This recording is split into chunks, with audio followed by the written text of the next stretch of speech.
Coming up next on Arizona Horizon, a visit with the head of the newly formed Department of Child Safety. And we'll take you on a tour of vintage Hollywood costumes. Those stories next on Arizona Horizon. Arizona Horizon is made possible by contributions from the Friends of Eight, members of your Arizona PBS station. Thank you. Good evening and welcome to Arizona Horizon. I'm Richard Rellis, filling in for Ted Simons. The acting Secretary of Veterans Affairs, speaking in Phoenix today, said more than a dozen people died while waiting for care in the Phoenix VA healthcare system.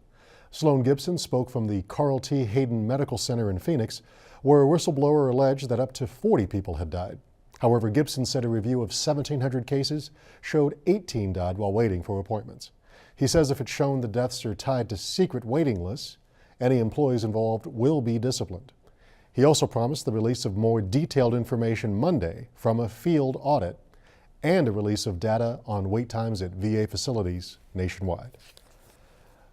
Last week, the state legislature created a new agency to help protect children following the discovery of thousands of uninvestigated child abuse cases. Here to talk about his role and his mission for the new agency is Charles Flanagan, director of the newly created Department of Child Safety. Thanks for joining us this evening. Thank you for having me, Richard. Well, it's been a week. We have to assume the problem is now solved? Yes, I'm a notoriously impatient person, so they should have been solved a couple of weeks ago, actually, before this all happened. No, I think everybody's recognized that this is going to be a long-term process. It's not going to be solved overnight. But the good news is that there have been some tremendous improvements made in a very short period of time. And I would like to highlight this again. Without the leadership of Governor Brewer, we wouldn't be in this position. Identifying a problem and then standing firm on a solution that included creation of a standalone agency and funding it at a level that will, for the first time that I know of in the history of Arizona, give us the resources necessary to manage the problem is a tremendous step forward. And I'd love to talk with you about some of the improvements we've made and some of those that we have yet to make. Well, the funding, did you get everything you wanted? I mean, already out of the gate, there was discussions of how much this is going to cost. Do you feel you're adequately funded to begin this task? As I've said all along, I supported the governor's budget when it was initially submitted, and I supported this version as well. This version has added some things to it, including a specific level of funding for intervention supports, programming, and treatment that are really critical for what we do. I don't think that anybody believes that these are all the resources that we need, but this was a great compromise, just as the policy bill was. I cannot stress enough how 3.5 months work of intense work by a broad base of people in the governor's work group led to something as close to a consensus as I've ever seen in the state of Arizona. It also included over 25 groups of individuals and groups that are constituents that got to come in and present and got to participate in the conversations.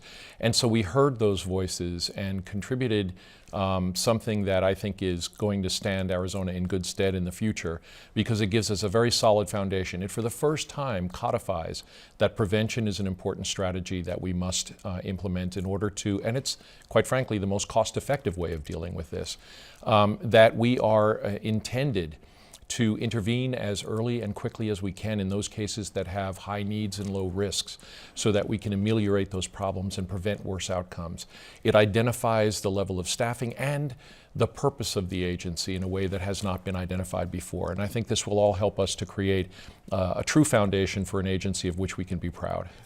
And I guess this is another thing that was debated during the policy of how the direction changes, even the name, child safety, not protection or family reunification. The early intervention, how to prevent a problem from getting to the point where the state actually needs to take a child away. Mm-hmm. How does that change? What will that look like under this new agency? Well, I think very clearly, and we all agreed to this, that the intent of what we are to do is to prevent the worst possible outcomes. So we must focus first on ensuring that we can identify and intervene in those cases of the most significant abuse and neglect of children.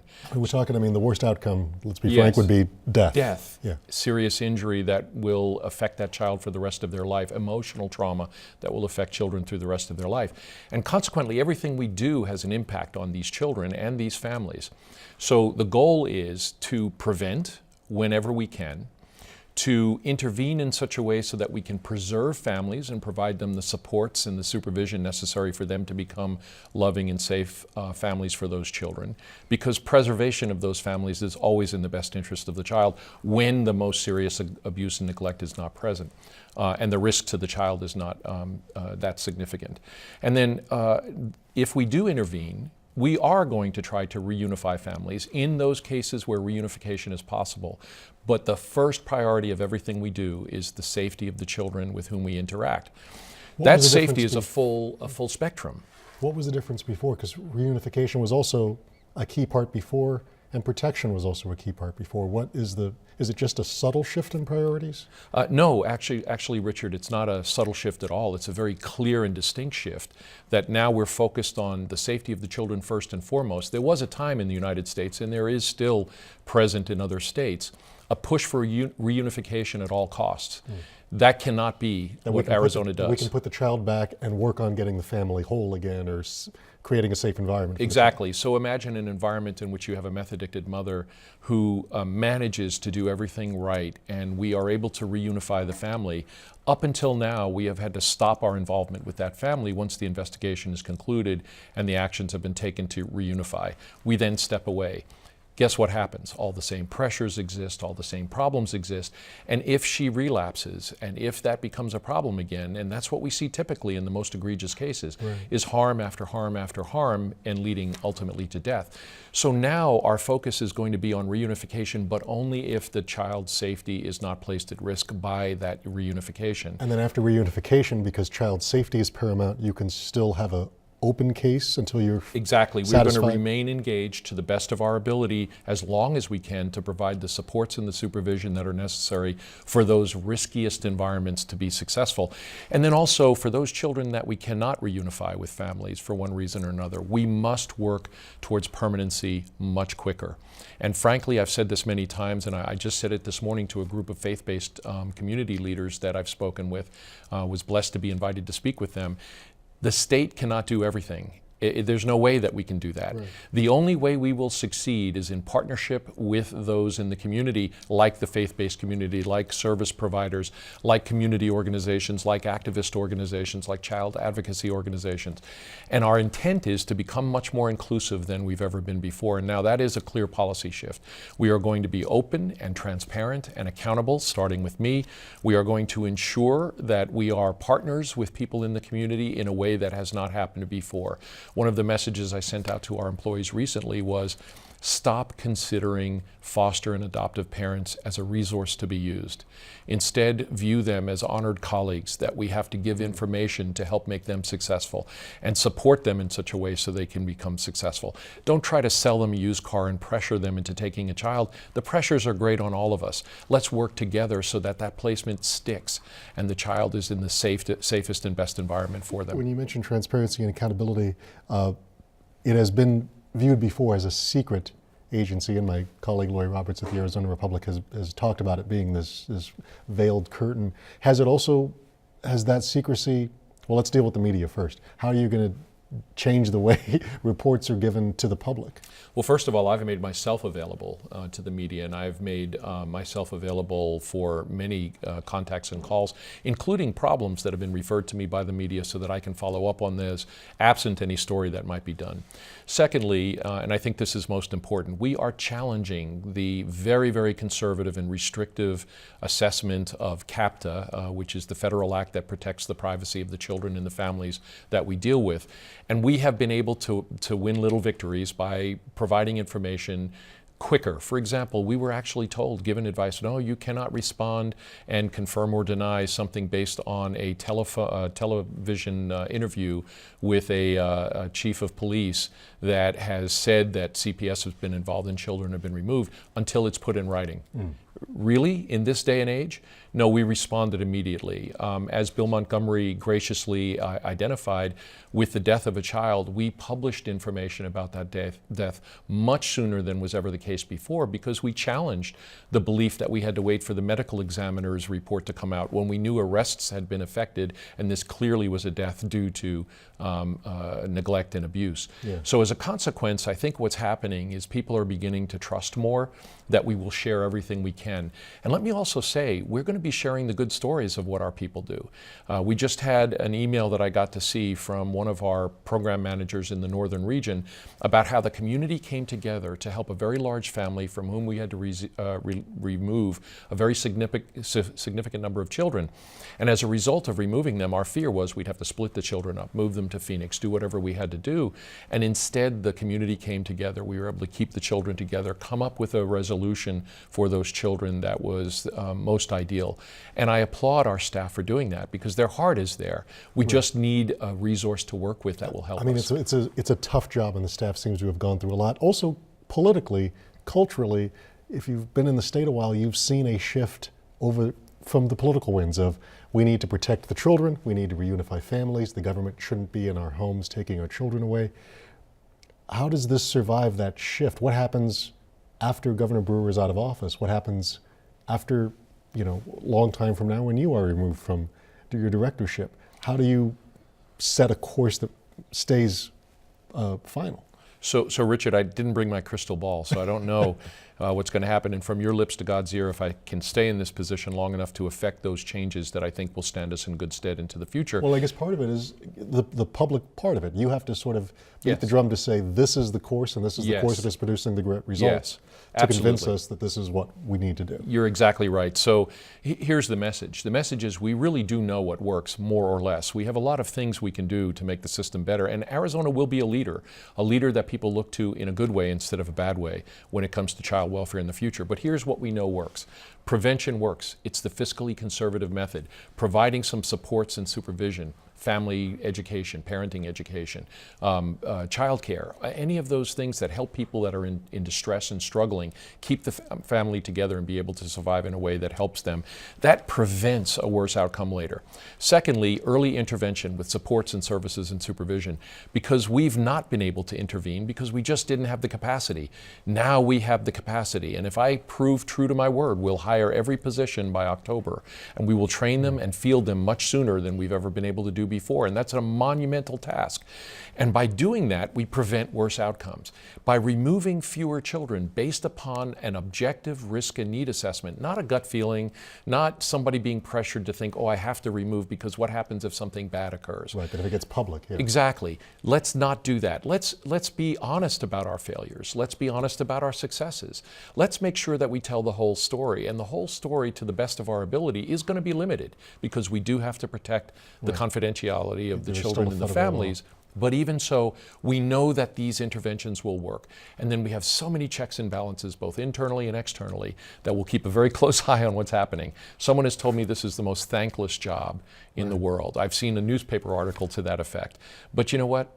This is not about self-interest. This is about doing the right thing for vulnerable children, struggling families in our state, and our employees who have a great heart for this and who struggle to do this job every day. And in our final minute together, the morale. When you came in a crisis mode to try to solve these cases, how have you seen the spirits lift of the workers, or has it never flagged? No, it has certainly flagged over the years. It's been very difficult for these people because the good stories never get out, only the bad stories. They're really not respected the way they should be. And quite frankly, we have many employees who under stress do not do a great job, and we have to either support them or help them to find another career, quite frankly. But here's what we've seen. What we've seen is that in the beginning, with the care team response, it was a crushing workload on top of a crushing workload, and many more people probably left than should have, than we could have retained had we not been in that crisis mode. But since then, we've seen signs of people that are becoming excited about the change, about having a department, about having the resources, about seeing staff come on board, about being involved in policy change. And for the first time in years, we've had more qualified applicants for supervisor positions than we have supervisor positions. People want to do this work. They're taking that risk, and they do care, and we see that every day, how much they put out. There's a story of a young new employee that did everything right to protect children. I want to get that story out. Here's someone who just literally fell off the turnip truck and joined us and did everything right to the point where the chain of command in reviewing this case was applauding and lauding her for the great job she did. That's exactly what we need to do. We need to reinforce to our employees that they are valuable, they're critical to our success. And I think this bill helps us in many ways to accomplish that. Well, we'll see what happens in the future down the road. Wish you success as a state of Arizona resident to see that we don't see scandals like this keep coming up. And we will one day sit you down and just talk about your life story and how a guy who gets a degree in English literature from the University of Amsterdam ends up at a nice agency like this in the state of Arizona. Sure, I'll be happy to tell that story, but it's not about me. It's about the children and our employees in our state. I appreciate you joining us, Director. Thank you. Expand your horizon with the Arizona Horizon website. To get there, go to azpbs.org. Click on the Arizona Horizon tab at the top of the screen. Once there, you can access many features, watch interviews by clicking on the video button. You can also find out what's on Arizona Horizon for the coming week. If you would like an RSS feed, a podcast, or want to buy a video, that's all on the website too. Want to learn about specific topics like immigration or the legislature? You can visit our special web sections. Show your support for Arizona Horizon at azpbs.org/Arizona Horizon. Get the inside scoop on what's happening at Arizona PBS. Become an 8 Insider. You'll receive weekly updates on the most anticipated upcoming programs and events. Get the 8 Insider delivered to your email inbox. Visit azpbs.org to sign up today.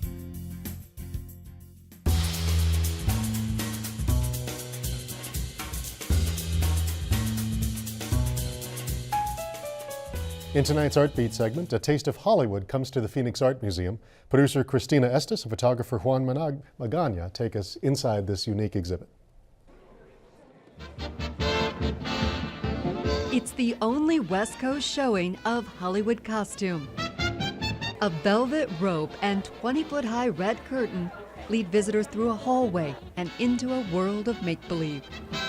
If you love the movies, you're going to love this show. It features more than 100 costumes that covered the biggest stars over the last century. It gives us an opportunity to really celebrate the importance of the costume designer and the importance of movies in our culture. It's hard to imagine Rocky without the stars and stripes, or Batman without his utility belt. In the 1955 credits for The 7-Year Itch, Marilyn Monroe's character was simply listed as the girl. The scene where she stood on a subway grate spawned another term, the dress. And you can see just how exciting it is to see that pleated skirt and really have the opportunity to be just that little bit closer to that legendary actress and image. After years of planning, weeks of construction, and countless hours viewing the pieces, exhibit director Danita Sewell remains a little starstruck. Seeing the costumes in person give you a first-hand look at the kind of detail and that's necessary in these costumes for the way that they appear through the film medium. So you'll see the scale sometimes is surprising. The costume worn by Robert De Niro in Mary Shelley's Frankenstein is so heavy it took 3 people to place it on the mannequin. And you can see in detail the way that it was distressed and the texture that the costume design house gave to it to give it that really intensely scary look. You know, sometimes in the movies they put tissue paper in your handbag. The multimedia exhibit contains interviews with actors like Glenn Close describing how costumes help make characters come to life. When I played Margaret Thatcher, I did want there to be in my purse what would be in my purse. The private owner of this Darth Vader costume won't let us show much on camera. While it appeared in the London exhibit, Phoenix is the only U.S. city where you can see it. The actor was over 6 feet tall, 6'5", so we had to extend the mannequin just to make it big enough for this larger-than-life character. And the helmet, when it finally went on, was so ominous. Phoenix is also the only museum to show Jennifer Lawrence's shimmering dress and Christian Bale's velvet suit from the 2013 film American Hustle. The costumes come from more than 60 lenders, including studios and private collectors. In 2012, Dorothy's dress from The Wizard of Oz sold at auction for nearly $500,000.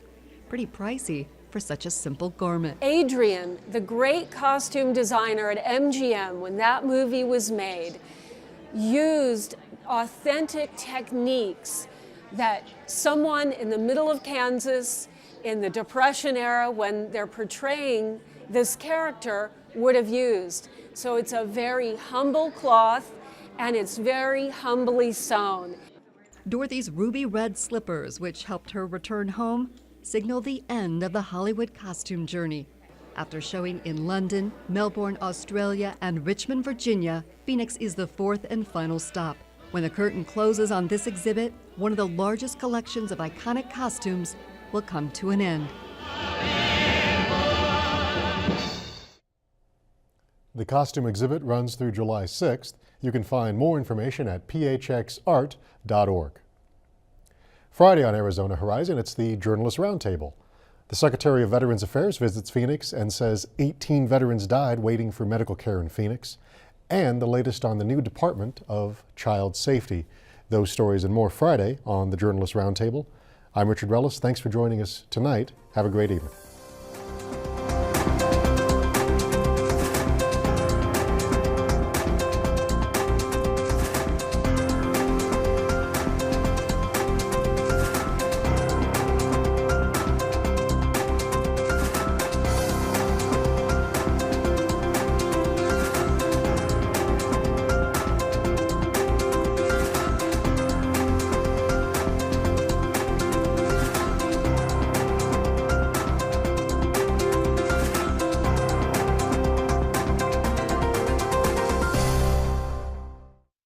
Arizona Horizon is made possible by contributions from the Friends of Eight, members of your Arizona PBS station. Thank you.